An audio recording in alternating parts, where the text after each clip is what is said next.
Hey, Change Agents. Good morning and welcome to Change Agents TV with me, Tracy V. Allen, owner of TDA Consulting, where we help our clients build and grow, develop the systems and processes needed to build and grow profitable, sustainable, and compliant infrastructures so that they can achieve their mission and realize their vision through education, training, and consulting.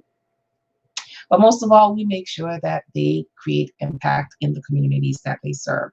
So this is so not what I was going to do today, but I went and I opened my email, which I don't normally do in the morning, but I opened my email and there was a press release from the SBA, which I thought was very interesting. So I decided, let me share that with you today instead. And then I'll do what I wanted to do either later today or tomorrow, whichever. Okay, so let's talk about it. A lot of people I did a live on Friday talking about the PPP and the sole proprietor. A lot of sole proprietors are fixated in a state of paralysis right now because they don't know how to spend the PPP monies. They are so afraid to spend it that they just have it sitting in their bank accounts. My first thing is, if you were so unsure about the loan, you should have never applied for it to begin with. And now that you have it, you should spend it if you actually need to spend it. But I have a lot of people emailing me, asking me, should they give it back and how can they give it back? So my question to you is, does your business not need the loan? Did you never need the loan? Are you doing well? Are you maintaining your lifestyle? Are you able to pay yourself? Are you making sales? If you can answer yes to all of those questions and you never needed the loan, then you should not have applied for it. And maybe, yes, you should give it back. Otherwise, to that, I'm just going to tell you, go according to the guidelines and spend the money appropriately. Never ever again, I don't think we will ever see a loan that you have to pay back at 1%. So worst case scenario, you screw up, you got to pay the loan back. It's only 1%. But to be fixated in paralysis and being so afraid to spend something where most sole proprietors are only going to get anywhere from $2,500 to maybe $15,000, and you can't pay that back at 1% if you screw up, which you shouldn't screw up because the guidelines are very clear on how to spend the monies. And like I tell you, you just have to keep really good records. And the forgiveness application is out, which also gives you more information on how you're going to get that loan forgiven. So there's no reason to be fixated in paralysis and preventing yourself from moving forward with your business and your life. Okay, but I want to share with you today the press release that the SBA put out, which I thought was very interesting. So this is either going to motivate you to move forward or it's going to paralyze you further. I don't know, because some people are very private and they don't want their business known. But if you've taken that PPP money, guess what? Transparency is here. And so the SBA says, we value transparency and our fiduciary responsibility to ensure American funds are being used appropriately. This responsibility goes together with the steps taking to provide needed public information in step with protecting entrepreneurs' personal identity and information associated with their business loans, said the SBA person. So the SBA will disclose the business names, addresses, NAICS codes, zip codes, type, demographic data, nonprofit information, job support, and loan amount range as follows: 150,000 to 350,000, 350 to a million, 1 to 2 million, 2 to 5 million, and 5 to 10 million. These categories account for nearly 75% of the loan dollars approved for, my screen is kind of obscured. Wait. For the loan dollars approved for loans below $150,000. Totals will be released, aggregated by zip code, by industry, by business type, and by various demographic characteristics. For PPP data disclosed to date, include total dollars approved, loan size, lender size, and type. loans approved by state, top lenders, loans by industry sector, and funds remaining. So they have all of this information currently available, and they're going to continue to make information available to the public so that people don't have any discrepancies about who's getting what. So I'm going to share that document with you. Let me see how to share my screen. Okay, I want to share my screen.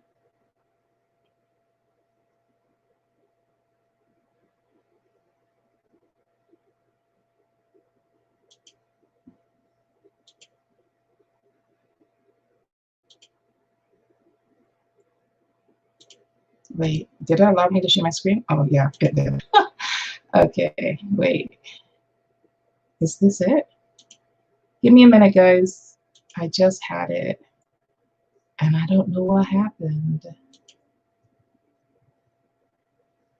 Okay, there we go. All right, so you should be seeing my screen now. So this is what the SBA put out this morning. Paycheck Protection Programs PPP report through June 12th. So this is the information that they put out, and we're going to go over some of this information. So my computer is moving really slow. Okay, the summary of PPP approved lenders. So loan count, they have given out over 4 million loans and over 512 million, or that's $billion. Lender count 5,457. And then they go down and they give you the loan sizes and the percentages. So it's a very thorough report. PPP round 2 lender segments. They give you the information here again. Where do I want to go? Okay, lender segments. They give you all of the information here. I'll put the link down below so you can peruse this at your leisure. But what I really want to get to is the state and territories. So here are the state and territories that have given loans and the loan amounts. So I live in Connecticut. So in Connecticut, I know that they've given out 57,267 loans, totaling this amount right here. So you can look for your state. It looks like you can see like some of the states that have the least amount of loan amounts going out here as well, and the total amount. So this is a good indication of where people are getting most of the loan. Like Virginia has 103,000. So some states have very high. Florida has 355,000 loans given out. Texas 364,000. So some states have high amounts. And then the loan sizes, they give you that information here, and the percentages. So this is a really great report that they've compiled to have to let people see what is truly going on. And transparency is always great when you're dealing with something like this, because I know there's a lot of confusion as to who's getting what and why some people are being denied. So being able to see this report, I think, will put some people's minds at ease. But remember, it's going to be true transparency. So if you got the loan, your name is probably going to be on a list. And then these are the banks that have given out the most loans. So you can see Chase is at the top of that, and the amounts that they've given out, the loan sizes, the average loan sizes that they've given out. So they're giving out huge loans.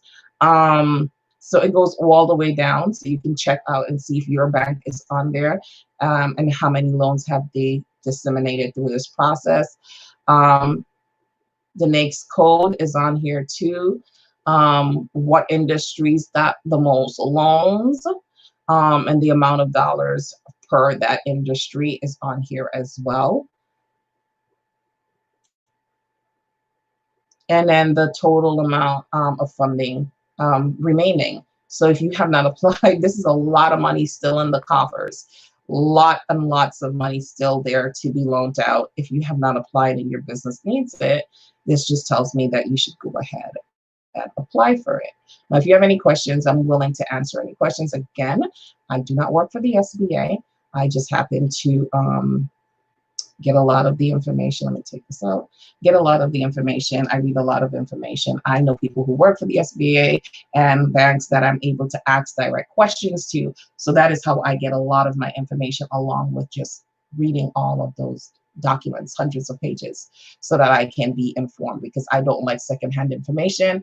And there's a lot of misinformation floating around. And I think that misinformation is what is paralyzing a lot of people and preventing them from moving forward with either applying for the loan or using the loan monies that they've already received. So I hope this clarifies some stuff for you, and that it would take you out of that state of paralysis and move you into a state of action, because I would hate to see people's businesses fail just out of fear, out of pure fear. There's too much information. There's too many people with the right information for you not to move forward. All right, guys, have a really great rest of your Monday. And I hope that you take action and do what you need to do to get your business to survive. All right. Bye, guys.